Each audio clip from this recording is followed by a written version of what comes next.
organic, unpredictable, unknown, lovely, beautiful, a sense of fulfillment.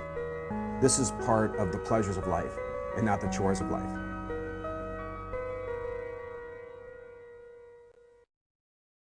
Coming up on Daily Iowan TV, controversy is reignited at the University of Iowa as Professor Stephen Bloom returns to campus. We'll tell you how students and staff are reacting after Bloom's unpopular article about the Hawkeye State. And the Iowa City City Council will discuss a new ordinance tonight that could make it easier for you to get busted at a party. And in sports, more bad luck for Iowa running backs as the Hawkeyes announced a season-ending injury today.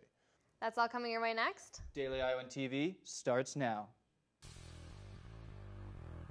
I'm Tom Brokaw. For more than 100 years now, the University of Iowa community has been waking up to the Daily Iowan. Today, it's the largest newsroom in eastern Iowa. And now you can see the news every night on Daily Iowan TV and get it anytime worldwide at dailyiowan.com.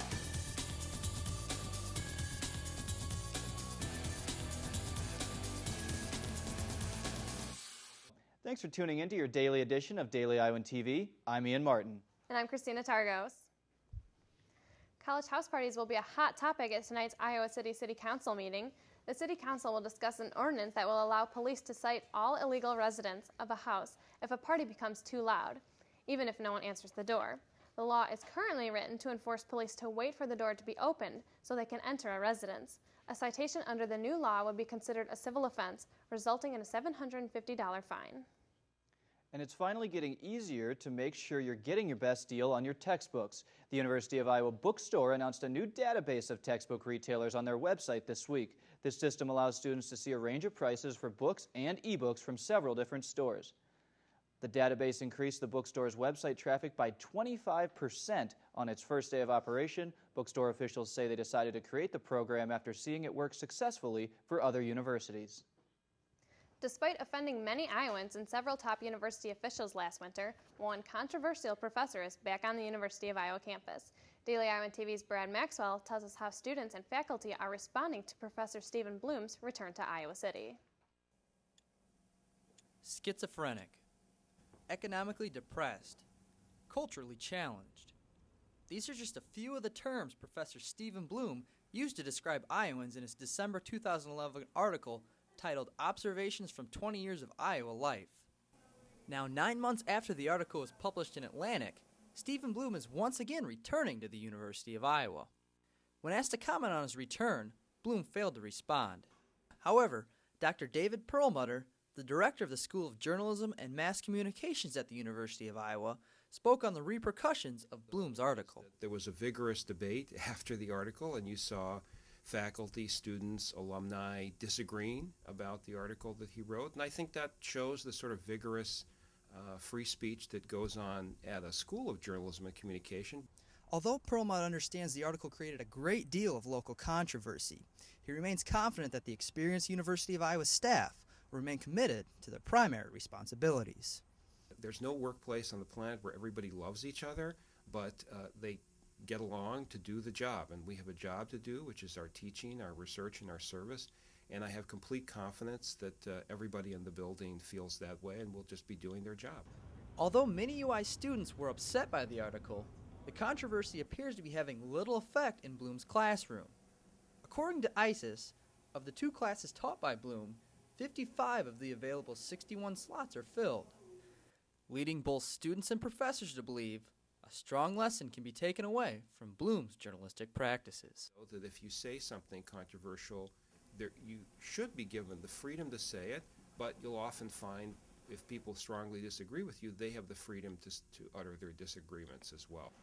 I'm Brad Maxwell, Daily Iowan TV. In other state news, the mother of one of the missing Evansdale girls was hospitalized in Waterloo today. Misty Cook, the mother of 10-year-old Lyric Cook Morrissey, was found unresponsive Monday evening at a relative's home.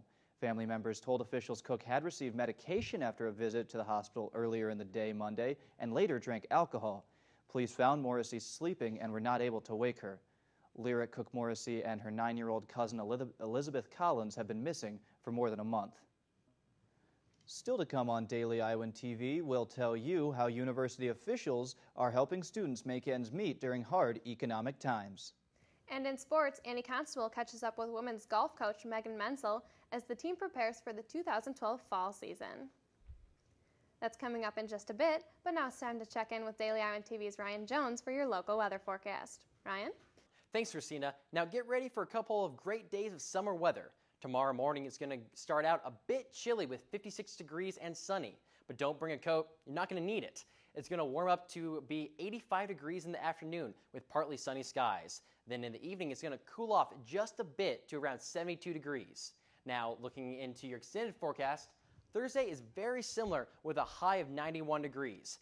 Friday we have a 30% chance of rain, and for the weekend, Saturday is high of 89 with mostly cloudy skies. Sunday, look out for some scattered thunderstorms. We have around a 40% chance of seeing those. Then on Monday, we got another 30% chance of those exact storms. Now that's a look at your weather. Back to you guys at the desk. Thanks, Ryan. The cost of college is the highest it's ever been for students, and for many, loans are not enough to pay for it all. So students are taking a job on the side. Daily Iowan TV's Stefan Duran tells us how the university is helping students find work. Today marked the first university job fair of the year, and many students came to the IMU with open minds, hoping to find either the right job or activity for them. Although it seems like there are many work opportunities throughout campus, finding flexible jobs while trying to maintain a successful school schedule may be hard to find.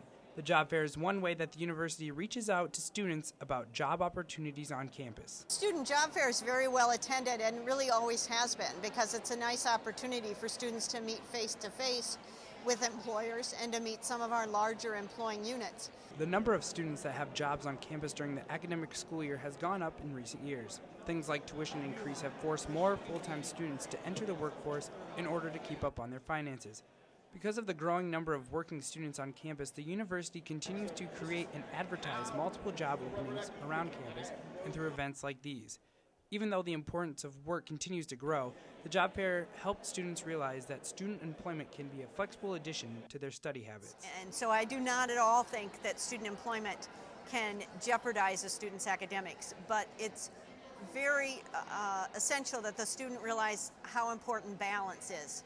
Employers at the job fair and around campus do realize how hectic fitting in a work schedule can be, and for some new students, knowing this made looking for jobs quite enjoyable. All the jobs they're very flexible, and you create your own schedule, and it's just great. Job fair officials hope to see both student and employer growth at the fair in future years to ensure more work opportunities for students on and around campus. Stefan Duran, Daily Iowan TV. Iowa Lieutenant Governor Kim Reynolds has been named Secretary of the Republican National Convention. Reynolds says she is honored to serve at the convention and looks forward to highlighting the party's ideas to create jobs in the country. Iowa Governor Terry Branstad will appear at several events through next Thursday night. The convention will be held in Tampa, Florida next week. Now Daily Iowan TV's Adam Lacey is here for your look at Hawkeye Sports. Thanks, guys, and welcome back to third installment of Daily Iowan TV Fall Sports Preview. Today we hit the links to check in on a golf team eager to continue their momentum from a solid campaign last season. Unfortunately, we begin today's show with some tough news for the Iowa football program. Daily Iowan TV was informed at 2:42 this afternoon that freshman running back Barkley Hill and fellow freshman defensive back Ruben Lyle will miss the entire 2012 season with ACL injuries that were sustained during preseason practice. Lyle, a Detroit, Michigan native, went down in camp earlier this year and had a successful surgery last week. Meanwhile, head coach Kirk Ferentz confirmed what supporters of the black and gold feared worst this afternoon when he announced Hill would need serious ACL reconstruction. Both Hawks will medically redshirt the 2012 season. The Hawks women golf team spent the summer competing and preparing for the 2012 season. DITV's Annie Constable caught up with head coach Megan Menzel to hear what she expects out of her players this year. The University of Iowa women's golf team, like so many other fall sports on Iowa's campus, is eager to get their first practice started tomorrow. And after talking to Coach Menzel, it's clear that this team is excited about the competition that the 2012 season brings. We started at the University of Nebraska, so right away, starting with some Big Ten competition. There'll be several Big Ten teams there. We go to the University of New Mexico the following week, which is a big tournament. A lot of top 25 teams will be in that field.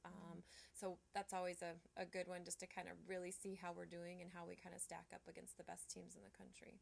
We return a nice group. We have 4 players returning on our roster that played in pretty much every tournament last season for us. So you think that provides a lot of experience and a lot of depth for us. It's interesting for them because a lot of them have come in as very good high school players or individually, have done very well. But absolutely every stroke counts, and now they're playing for the University of Iowa, and it's a big deal. For those interested in catching a sneak preview at the squad this summer, CBS Sports Network will air a 1-hour recap of the 2012 Pure Silk Women's Collegiate Team Championship tomorrow at 9 p.m.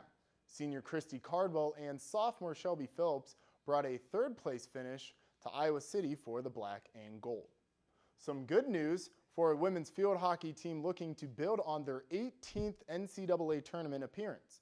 The black and gold joined 4 other Big Ten programs in the National Field Hockey Coaches Association Division I preseason poll.